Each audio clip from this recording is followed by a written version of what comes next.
I'd like to welcome everybody out to Tim Koyon Kawi. This will be the first time that we do any kind of dancing on this land. This is not a ceremony, but this is to wake up our ancestors, to let them know that we are here, that we will be doing ceremony in the future. Oh. Yo, yo ha, hey yo ha, hey ha. Since our ancestral land has returned to the tribe, we have a place to call home now. You know, it ups our identity because we didn't have nowhere to call home. That's why this land is so important to me, because I'm more connected to my ancestors and my culture than I've ever really been.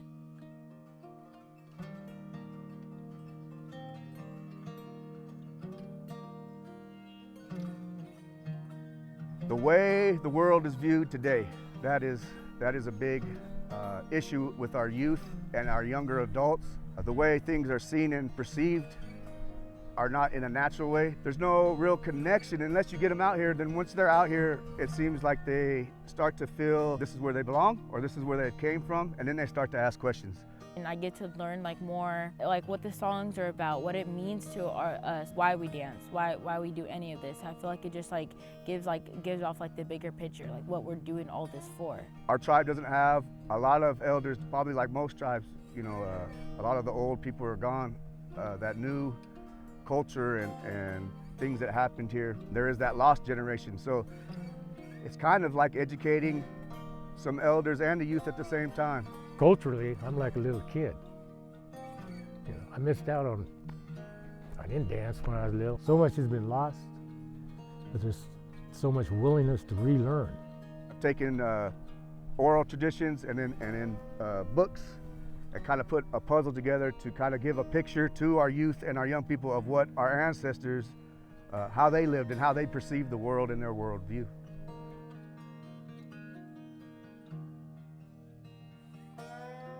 I'm still learning about most of the plants here. Like the wild sunflower, that's a very interesting one. It just spreads its seeds, and it's really close to the milkweed too. Milkweed's a big resource for the butterflies around here, which happen to be one of my favorites. Love the butterflies.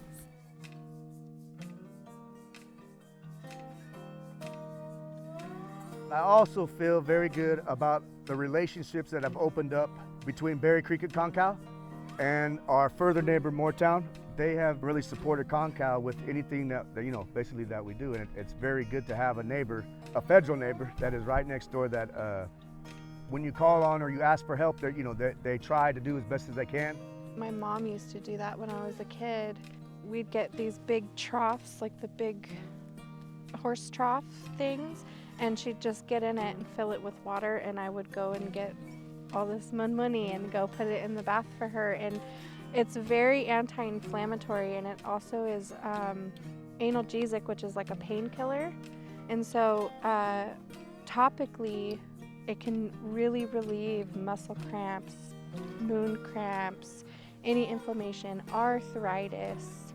Remember, she would always smack us around with it.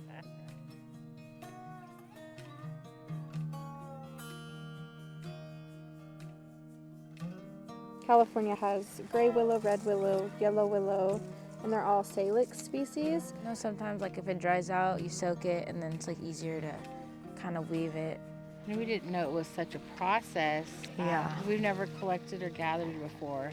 And we went, and so Ali showed us how to wrap bundles, how to look for the good shoots, and then after to take the extra pieces that we weren't using and to put them back in so they'll grow straight shoots later on. And it was a process thinking about it, what our ancestors did to get that going, so it's what else don't I, what else? Yeah, what else? Because it seems okay, making baskets is hard, identifying stuff is hard, but I can just go pick it and then I can, learn. No, there's a process before that to get to where you're able to pick it. They know that we're hunters and gatherers, but we also tended the land. Yeah. Yeah.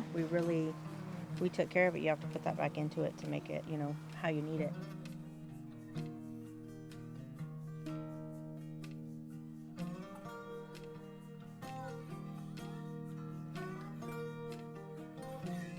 We got this land back, and it's opened up a lot of doors for us to start training and give us a little land to manage. And that really helped us, our skill set. We also learned ways throughout time, like on how our ancestors used to take care of it with prescribed burning and whatnot. We actually got to get our chainsaw certificates because we were able to have land to come out and practice chainsaw safety and falling trees under the supervision of trained professionals, and it opened up a lot of doors for our tribe to get jobs and receive grants, and I think it's actually helped us a lot to learn more about the needs and structures to help our tribe prosper.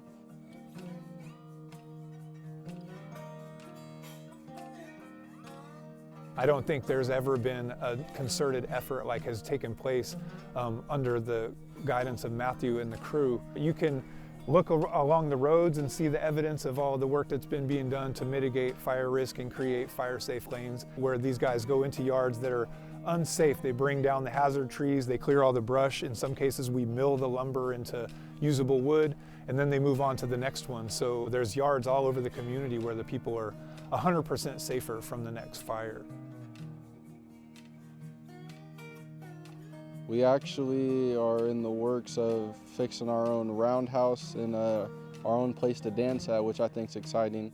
A roundhouse is very spiritual, and I feel for myself and many other members that it would allow our youth and young men and women to connect back with the spirituality.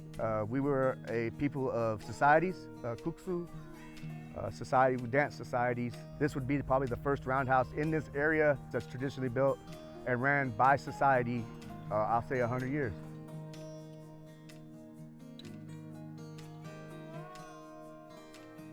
We have a commonality. We're from here. Our ancestors were from here. We're different shades of all different colors. Doesn't matter. We're family. Here, it brings a lot of family together.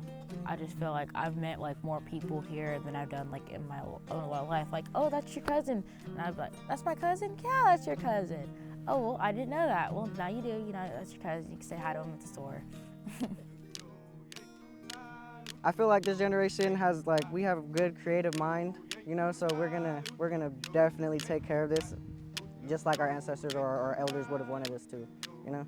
I'm sure they'll be proud of us. I'm proud to be Native American. I'm proud to show off my culture. I'm confident in me and like where I come from and my ancestors. There's a lot of the older generation who didn't get to see the land or touch foot on the land before me, and I think I'm very blessed to be able to come out here and experience it with my family and relatives, and I look forward to seeing what the future holds for me and everyone else to come.